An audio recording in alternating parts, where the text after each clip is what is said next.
Untuk syaran kedua, kita akan okey. Pas balik. Okey, susun strategi sekarang kedudukan Husna 2.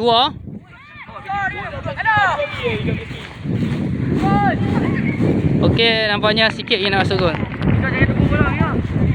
Okey, maaf kalau kamera kualiti kurang okey sebab kita dah tukar phone. Phone ni dah penuh bateri.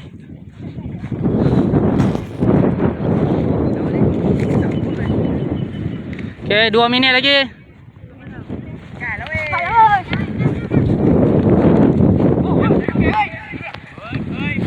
Dua minit kedudukan masih 2-1. Okey, hati-hati main santai-santai ya. Kita tak nak ada yang terjatuh. Main santai-santai. Okey, try.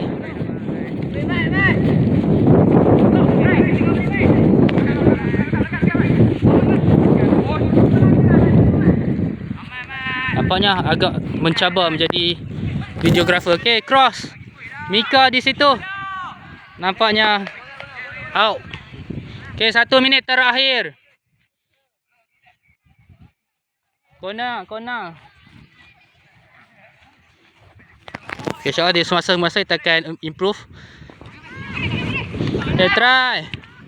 Oh, nampaknya out. Okay, cubaan untuk surau Lakeview untuk yang terakhir. Okay, goal kick. Okay, cubaan terakhir, out saja, habis first half.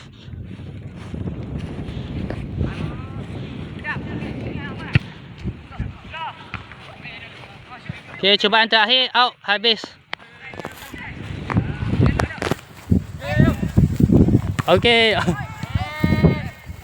Okay, hand.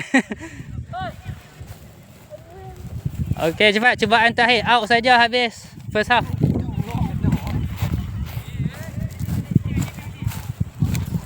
Okay.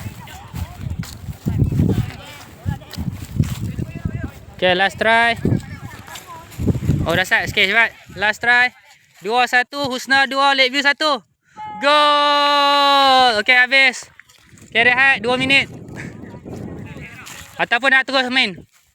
Oh, terus main. Okay, half kedua 10 minit lagi. Boleh.